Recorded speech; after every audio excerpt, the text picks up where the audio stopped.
Hey there, comic fans. I'm back from the comic shop again this week. And a big week this week. I got tons of stuff to show you. I got 10 comics. But first, I want to start with a question for you. Someone asked me, he's a 20-year-old guy. He wants to start reading comics. And he asked me if I could make a list for him of things he should read. You know, I figured graphic novels, collected editions. And I'm going to put together a list. But as you can tell from my videos, I'm mostly an indie guy, so I have no recommendations of Marvel or DC comics from the last 20 years. So if you have any recommendation for a 20-year-old guy who wants to read comics, put them down in the comments below. Whatever you like, just let me know. I don't think he's read anything before. I'm coming up with my own list, but like I said, I have no idea what. I'm sure there's some good Marvel and DC comics from the last 20 years to recommend. I just don't know them. But anyway, speaking of Marvel comics, I actually picked something up off of eBay this week. And that's Marvel Age number 111, which I bought just because I wanted this cover. It was John Romita's birthday last week. So, of course, all over the social media, there were people wishing him happy birthday. And this popped up somewhere along the line. And I kind of always wanted to. I love this cover. It's John down there. And this up here is his wife, Virginia, who also worked at Marvel. And from 1990 to 1996 was my boss. She was in charge of the bullpen and trafficking, too. I think she and John were high school sweethearts, so they've been married for a long, long time. But I just loved this cover. It's Virginia saying, "Where's that Marvel Age cover?" And John sitting in there dreaming of all the women he's drawn, even Aunt May. John drew this one too, so I was just like, you know what, this needs to be in my collection. So I got on eBay. And I think it was, the shipping was more than the comic. I think it was $1.50. This is one that's probably in dollar boxes everywhere. But with shipping, I paid $5 for it. But, it was worth it to me because it was the one issue I wanted. All right, then. Let's see the free stuff I got. What did I get? First of all, I got another bookmark. I got a few of these. Just because I've been reading so many library books and I have so many going at once, I figured I'd use another bookmark. I'll be showing you some library books, too. And of course, the usual comic shop news. Mercy. Who's that from? Mirka Andolfo's Mercy. Okay. Some comic. Mirka Andolfo has Mercy for... Oh, it's an Image comic. There we go. I see the little... No idea what it's about. I actually put, I think 2 weeks ago, the new Matt Kint, I can't even remember the name of it now, was in this, some sort of James Bond-ish 4-issue mini. I actually put that on my pull list, because I'll read a Matt Kint written book. I forget who the artist is, but it's 4 issues from Dark Horse, so I was like, all right, throw it on there. So, this got one comic on my pull list, at least. Then we've got lots of reprints this week. The Absorbing Man, True Believers. Love that cover. An issue of Thor. Oh, it's Journey into Mystery, issue 114. First appearance of the Absorbing Man. I've always liked the Absorbing Man just because he looks so cool. Bald guy with a ball and chain and his striped prison pants even. Jack Kirby Thor for $1. Who doesn't want that? Then we've got... The Criminally Insane Claw. I don't even recognize this cover. What issue is this? Oh, it's Black Panther 14. So this is one of those post-Jack Kirby Black Panthers from the 70s. Still only 35 cents. That's how when you were a kid you knew the price was about to go up. When they said still only, that meant not for long. Who even did this one? Let's see. Ed Hannigan, Jerry Bingham, and Gene Day on the inks. Oh, Rick Parker on the letters. Rick Parker lettered for Marvel for a long, long time. He drew Beavis and Butthead, too. I'm still friends with him on Facebook. He's still making some good work doing cartooning, but this must have been some of his early stuff. And then we've got... I picked this one up off the shelf $1 comic. It's like something to do with Huntress, marriage, something. I wasn't really interested in it. I didn't pre-order it, but then I flipped through it and liked the art. It's Rich Burkett. And I just thought the art was really nice. Very sort of black and white, graphic Batman style. So I said for $1, I'll pick it up. There's a interesting gun shooting page, just hands and guns. But like I said, I flipped through it. I have no idea. Lots of guys in black suits. I just enjoyed looking at the art, flipping through it. So I said, for $1, I'll pick it up. That was the only one I threw on my pile. Then we've got expensive reprint. $5 for a Fantastic Four Annual number 6. It's Jack Kirby. I figured... I don't know if I've ever read this before. Don't remember. I think I've read the first Annihilus, but it's been a long, long time if I have. But facsimile edition, big and thick and heavy. I just had to get this one. I was like, all right, I'll pay the exorbitant reprint cost of $5 and get myself this annual. What was that nice picture there? Lots of splash pages. There we go. Was this reprinted in some origin book? I don't remember. Like I said, I think I read it, but if I did, it's been a long, long time. And then another reprint book, Usagi Yojimbo Color Classics. I've been buying Usagi Yojimbo since issue 1, but I really haven't gone back and reread any of them because there was always a new issue to read. So this is starting at the beginning and coloring them, and it's going to be collecting them. So I was like, you know what? These will all be new to me. They'll be new all over again because it was probably printed in, let's see if it gives us an original date, 1986 or so. Nope, I don't see an originally presented date. But there's also supposed to be sketches. Oh, there'll be what do they call it? A chibi strip in the back. There'll be some sketches and other work. I don't know if these are new or not. But they're supposed to give you some value for the reprint. Like, even though I haven't read these in 30 years, so they'll be new to me. But Usagi doesn't even look like Usagi. This is the real early stuff. I wish it told us what issue it was somewhere. Maybe it's issue 1, I don't know. But another reprint. I'll be collecting this because why not? I can always do with more Usagi. Then we've got Outcast, issue 44. This is ending with issue 48. It's really picking up pace now and becoming an action book. Paul Azaceta artwork. Robert Kirkman writing it. All the alien demons have gathered in this one town, and all the outcasts who have the power to fight them have gathered in this town too.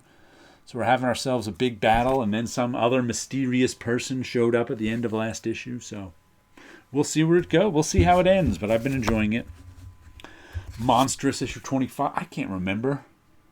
It's been a few months since Monstrous came out. I thought I was planning on looking it up when the last issue came out, but Monstrous is kind of always the same.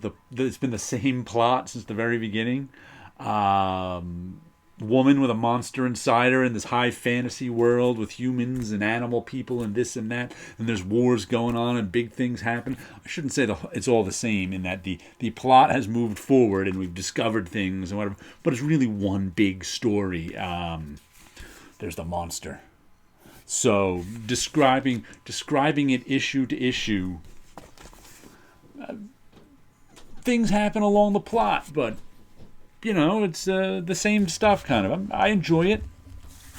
You pick up any issue and read it and see if you like it. House of Cerebus. You got our latest Cerebus issue doing an homage. All of them are homage covers to something. This is an homage to Swamp Thing, of course, House of Secrets 92. I just got a facsimile of that one, didn't I? Like a couple months ago. So anyway, it looks like they're going to be doing a Silver Surfer Cerebus too. But like, it's a Cerebus comic strip. if you like comic strips, you like this. I enjoy it. I find Dave Sims' comic strip writing witty and amusing. So even though the artwork is all kind of recycled because he can't draw anymore, I haven't gotten tired of it. So I must like it.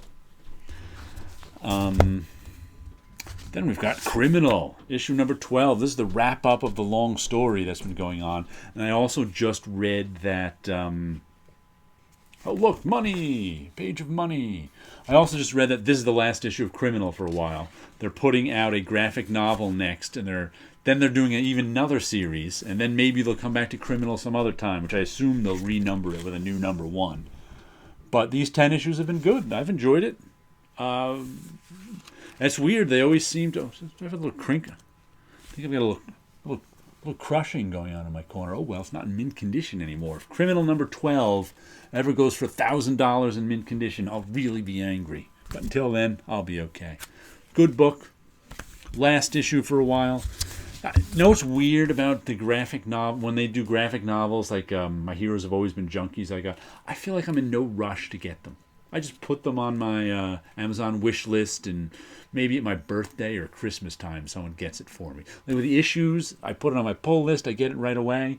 Like a $20 graphic novel, I'm like, it'll always be there. It'll always be in print. I don't have to hurry and get it. So it's like, I'm not going to rush and get whatever their new graphic novel is. Then our last book of the week is Black Stars Above, number 3. This is another one that's hard to describe. It's a very weird horror book. Speaking of horror books, I liked Red Mother from last week and put it on my pull list. Let me get a sip of water. Red Mother, good horror book. This is a weird horror book. Also good. But it takes place in the backwoods of Canada in like 1836 or something like that. And this girl's going from town to town. Matter of fact, she just found this guy in the woods. Her family is trying to marry her off. She went out in the woods to deliver this mysterious item, which is really supernatural craziness. And she ended up getting lost in the woods due to weird supernatural things I can't even describe. There's a lot of internal dialogue in this, a lot of pondering, a lot of creepy stuff, a lot of just weird. I can't even describe it in the plot. This is more about the feeling it gives you when you read it, which is creepiness. So if you're Vault Comic, so if you're into reading a comic that makes you feel creepy, check this out. Now let me show you the books I got.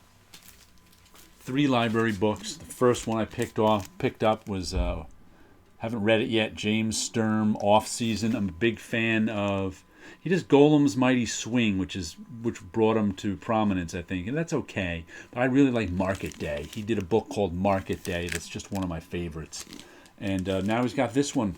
Don't know what it's about. We'll have to see. And I also picked up House of X, Powers of X. When I said I didn't know any Marvel or DC to recommend from the last 20 years, that continues. As you might expect from my indie tastes, this did not do it for me. I read about 4 issues of it and then just stopped and just flipped pages to the end to see what happened. And I describe it as Days of Future Past meets Groundhog Day. Except instead of Groundhog Day, it's Groundhog every 25 years. And it's alternate world after alternate world where they fail, and the X-Men. Imagine if in Days of Future Past, at the end of it, the world blew up. That's what keeps happening in this. At the end of each alternate world, the world blows up. The X-Men fail.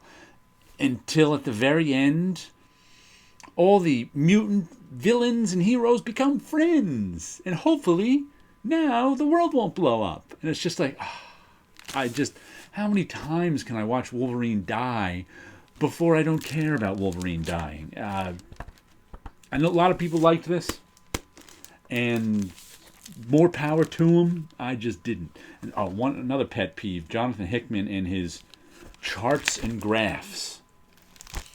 You've got some of the most talented artists working for you, and you're telling your story in charts and graphs. Why? It just baffled me, because peppered all throughout here are charts and graphs and white papers that tell the story. And if you skip them, you really won't know what's going on. Well, I just started skipping them because they were boring. And it's like, these artists are talented. They can tell the story. What are the charts and graphs for? But you don't need to hear me complain anymore. If you like House of X, more power to you. Not my thing, but you probably could have guessed that. And the last thing I got from the library was Frank Miller's Xerces. I haven't read this. I really liked 300 when I read it in this format. I first bought 300 in individual issues and was like, eh. And then I saw this collected edition of it years later in the same format and was like, wow, it was a lot better. Because in the individual issues, each double-page spread is split in half. So there's a seam going down it. And it just doesn't have the same impact, wide impact that this does. So I was waiting to this got collected, and I was like, I should check and see if the library has it. They put in an order for me. It's a 14-day one. I think I can read it in 2 weeks. 14-day one. I think Powers of X was. Anything new, I think, is 14 days. So there you go, some comics. Let's show you a little artwork. Look, got a new piece of paper here ready to go. I actually just had to... there's 20 new sheets of this paper because this is my last sheet. So I'm like, I better put an order in for some more big paper. 20 sheets of paper this size cost me $40, which is cheap, believe it or not. That's the cheap paper this size. If I were to get the really good paper this size, it would be $10 a sheet. It would cost me, what was it? What is that? $400 for 40? Pardon me, it's 20 sheets. $200 for 20 sheets instead of $40. But this paper is not nearly that expensive. This is Bristol. But come to think of it, it's a sheet of Bristol this size is around 80 cents, so it's not that cheap. Weird, another Dreams of Things, issue number 80 I did. Strange colors, I'm looking at these colors now, and they're just weird. The darkest area in her face is just making me go, huh? What was I thinking there?